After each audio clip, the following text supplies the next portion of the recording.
Hey, this is Tony with Salt Strong, and we're going to do another Q&A video here.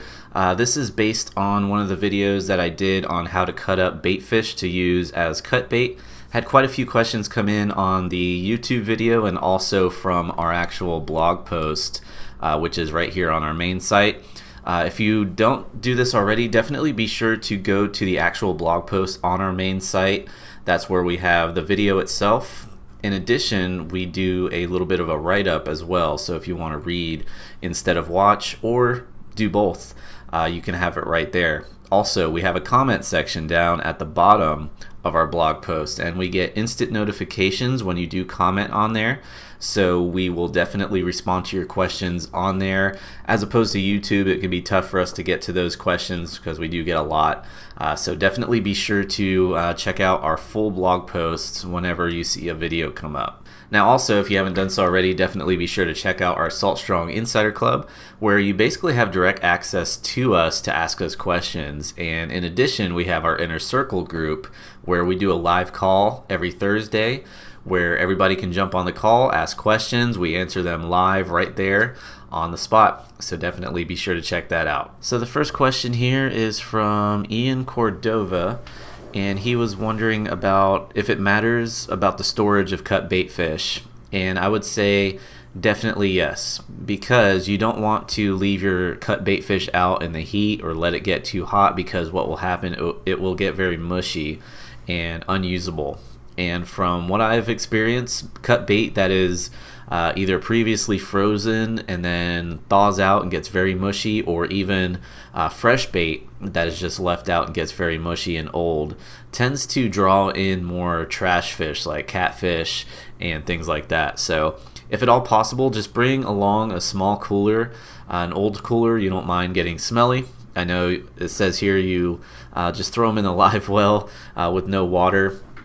Just bring an old styrofoam cooler or something like that with ice in it, that you can keep that fresh bait nice and fresh and on ice. Something else you can do the day before is brine your bait. And the way you do that, you basically put a layer of ice, then you cut up pieces of bait fish, put it on top of the ice, sprinkle salt all over the bait fish, and then put another layer of ice and continue layering like that with whatever bait you have. And that brines the bait, and what it does is it keeps it firmer. So while you're using it, that bait stays a lot more firmer than it would if it was just, out of the packaging of some frozen bait from a bait shop. So definitely keep that in mind. Now, next question comes from Pablo Diaz. He says, what size hook do you use or recommend? If I would have to go with one size hook for any size of cut bait fish, from a 2-inch little chunk of finger mullet to maybe a 4 or 5-inch chunk of a larger mullet, I would go with a 5/0 circle hook. That's pretty much my go-to all-around size hook. I highly recommend going bigger than you think you need to, just because that bigger hook will allow you to hook that bait deeper, get more of the meat on the hook. That way it's more secure for when you're casting it out, and bait fish are picking at it, it stays on that hook better. But you also want to have a big enough hook that enough of that hook point is exposed, so you get a good hook set. So 5/0 circle hook, maybe even a 6/0, is a great all-around circle hook for cut bait. So now let's go ahead and switch over to the actual blog post. This is on our main website at saltstrong.com. Same video, just a different comment section. Let's see if we have any other questions there. So size hook, just answered that. Rich Goldstein, the size hook that I like to use is a 5/0. In particular, the Owner Mudu Light circle hooks. That's what I like to use for cut bait. Then our next question is from Mark Schrewer. He's curious about how much of the hook to leave exposed when using circle hooks. Again, that goes back down to the size of the circle hook. That's why I like to go with a bigger circle hook, because that allows you to have the hook buried in enough of the meat that it's secure, but you still have enough of that hook point exposed to hook into a fish that grabs your bait. Also, with a bigger hook, you're going to avoid those smaller catfish. They may be pecking at your bait, but it'll be harder for them to get hooked. So again, that 5/0, 6/0 circle hook. And as far as when it pokes out of the bait, you want to at least have the barb of the hook fully exposed. So the barb of the hook just below the hook point, where it starts to bend into the curve of the hook, that's as much as a hook as I'd like to have exposed, and make sure when you stick that hook through your bait fish, if there are any scales on the tip of the hook point, make sure to wipe them off, because they can get stuck on there and they can keep you from hooking into fish. So definitely keep that in mind. So now I'll keep scrolling down here. A lot of comments about my knife being dull. Yes, I'm well aware of that.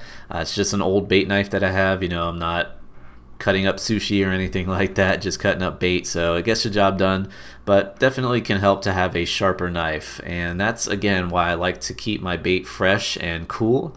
It's a lot easier to cut when it's nice and firm, as opposed to soft and mushy, which the bait fish were in this video, because I was out in 90-95 degree weather making this video, and those bait fish were very mushy at the time.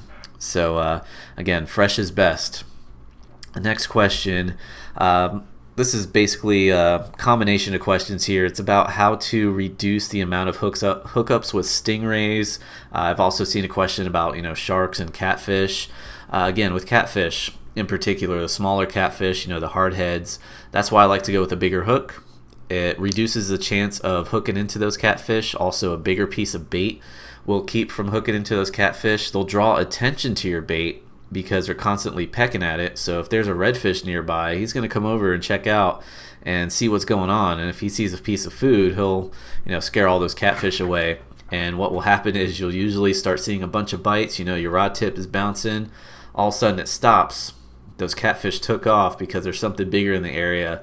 And then next thing you know, your rod's bent over and you've got a red on. So don't be too afraid if there's a bunch of catfish around that, you know, that's all you're going to catch. Again, they draw in attention. As far as stingrays and sharks, there's really no way to avoid those. If anything, if you're catching too many of them, I would just move to another spot. Once sharks are in the area, they're not going anywhere. They know there's food around, and it's just like dolphins. Once they're around, pretty much blows up the spot. So if they're constantly eating your bait, I would just pick up and move to a new area. Also, what you could do is, you know, put out a couple lines, put out a few rods. That way you're not just stuck with one rod. And if you catch a catfish or a stingray or a shark, you're pretty much done for on that rod. At least if you have some other rods out, you have more of a chance of coming across some other fish other than stingrays, catfish, and sharks. So keep that in mind. So I believe that pretty much wraps it up on the questions that came in. Again, if you are watching our videos on YouTube, be sure to go to our main site and ask your questions there. We get an instant notification to our email whenever a question is left on a video, and we can answer it right then and there. So definitely be sure to check that out. If you have any additional questions or comments, definitely be sure to leave them down below this video and we'll get back to you. So until next time, thanks for watching, and I'll see you on the next one.